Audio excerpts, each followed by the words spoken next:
Olá, bom dia, bem-vindos à rubrica Livros do Vasco, a edição de outubro. Setembro chegou ao fim e é a hora de anunciar os livros para outubro.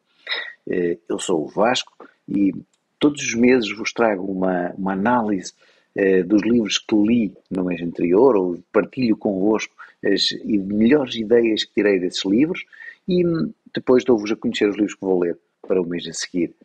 Já sabem que a meio do mês temos o livro já ao detalhe. Em setembro repetimos o de agosto, que na altura estava muita gente de férias, e agora em outubro vamos voltar ao livro ao detalhe, mas não o vou anunciar desta vez. Vamos esperar a ver se pode vir aí outra surpresa e, portanto, vou esperar para vos surpreender depois a meio do mês. Mas vamos aos livros de setembro. O primeiro livro que li de setembro foi o Agridoce, da Susan Cain. Portanto, um livro bastante diferente daqueles que normalmente leio. Efetivamente, o livro é bastante diferente. É um livro que provavelmente também não se enquadra bem naquilo que a maior parte das pessoas que seguem, de vocês que seguem esta rúbrica, leem.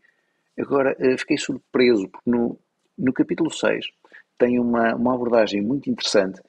Como é que, no mercado do trabalho, ou seja, como é que nas empresas, nós conseguimos, com toda aquela obrigatoriedade de sermos positivos, que os gurus nos passam e que os formadores nos passam, e algumas pessoas que têm uma postura mais agridoce, como é que elas podem lidar com essa cultura de positividade que quase se impôs?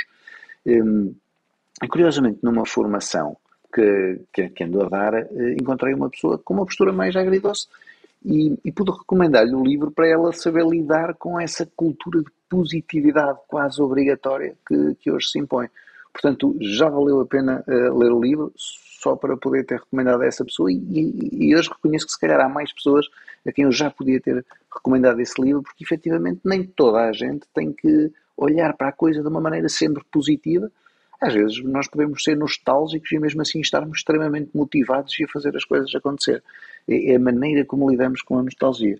Portanto, acabou por ser um livro diferente, mas interessante. O segundo livro que li, A Arte de Pensar com Clareza, do Rolf Dobelli, 52 erros de raciocínio que não devemos cometer. Foi uma ótima surpresa. Ele tinha sido bem recomendado pelo André Ferreira, a quem aproveito para mandar um abraço e mais uma vez dar os parabéns pelo excelente trabalho que está a fazer. O livro é muito interessante e eu quero partilhar convosco, não de forma muito profunda, mas aqui dois ou três erros de raciocínio que me marcaram. Primeiro é a falácia do custo irrecuperável. O que é isto da falácia do custo irrecuperável? Aquilo que às vezes me acontece com livros. Compro o livro, começo a ler o livro e não estou a gostar, mas não paro, porque já fiz o investimento da compra e o investimento de tempo de eu começar a ler, então leio até ao fim. É o que ele chama a falácia do custo irrecuperável. Muito interessante. Depois, uma segunda história que ele refere, um segundo erro de raciocínio que me marcou, foi a forma como nós memorizamos coisas. E ele deu um exemplo espetacular. Eu tenho vindo a falar nas minhas formações da necessidade de sabermos contar histórias para as pessoas memorizarem as coisas, e ele dá um exemplo que tenho também usado desde que eu li tenho usado. O que é mais fácil de memorizar? Uma frase que diga, o rei morreu e a seguir morreu a rainha, ou o rei morreu e a seguir a rainha morreu de tristeza. Para nós, como nos ligamos emocionalmente à frase, ficamos muito mais com ela na cabeça, pensamos muito mais sobre ela, vamos nos lembrar durante muito mais tempo. Efetivamente, é interessante, é um bom exemplo para mostrar aquilo que já venho defendendo há algum tempo.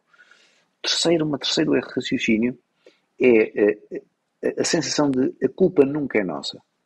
E o autor conta uma história com uma experiência em que ele pergunta a um conjunto de vizinhos quantas vezes é que vão levar o lixo à rua. E depois perceber que toda a gente acha que vai mais vezes do que efetivamente vai. Muito interessante. Portanto, nós achamos sempre que a culpa não é nossa. E depois mesmo no final o autor acaba com uma afirmação ou um pensamento, uma reflexão muito castiça. Ele diz que, portanto, nós ainda reagimos muito por instinto.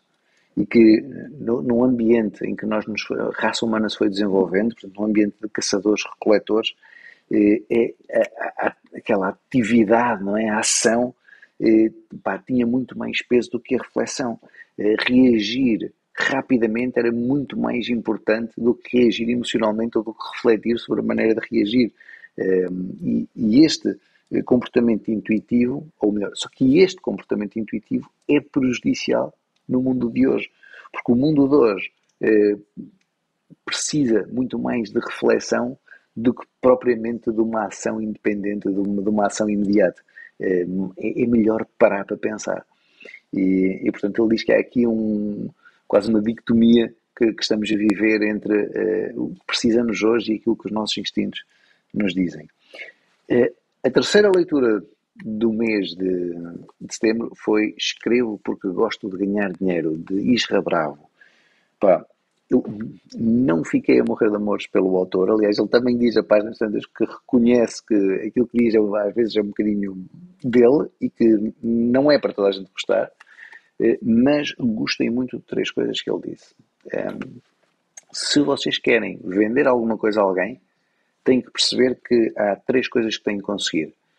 Uma alteração do estado emocional da pessoa, portanto, haver ali uma mudança de estado emocional, mostrar à pessoa o verdadeiro benefício que a pessoa vai ter ao vos comprar, o que ela vai ter, não é que vocês vão ter, é que ela vai ter ao vos comprar, e no meio de tanta informação conseguir captar-lhe a atenção. E ele diz que vocês só conseguem isso através de storytelling, através de lhe contar uma história, e é algo que venham defendendo há muito tempo. Quero ver se agora melhoro isso com algumas das dicas que ele deixou e que vou tentar pôr em prática. Muito bem, foram as 3 leituras de setembro. Vamos às leituras de outubro. Vou apostar em leituras sobre gestão de tempo. Sinto que estou a precisar. Setembro foi um mês, uau, caótico. Outubro promete ser ainda mais desafiante e, portanto, vou apostar na gestão de tempo. O primeiro livro será o Tiny Habits, do BJ Fogg. Portanto, esta será a primeira leitura. Trabalhar os hábitos e a forma de implementar hábitos e melhorar hábitos. A segunda leitura, o livro ainda não chegou, portanto está encomendado, mas ainda não chegou, mas espero que chegue a tempo. É o método do monotasking.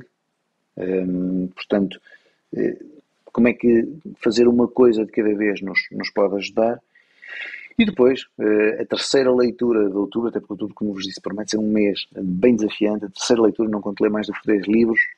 Então, o tal livro de desafio mais pessoal, a história do João Garcia, Uma Vida nos Tetos do Mundo. O livro que se chama 14, Uma Vida nos Tetos do Mundo. Portanto, perceber os desafios que o João foi vivendo e, claramente, alguém para onde o valor do tempo há de ser totalmente diferente do valor do tempo, para mim, daqueles dos livros que li anteriormente e daquilo que preciso, porque estar aqui em cima o tempo deve ter, não sei, uma forma de passar. Imagino eu, depois de ler, terei mais informações sobre isso.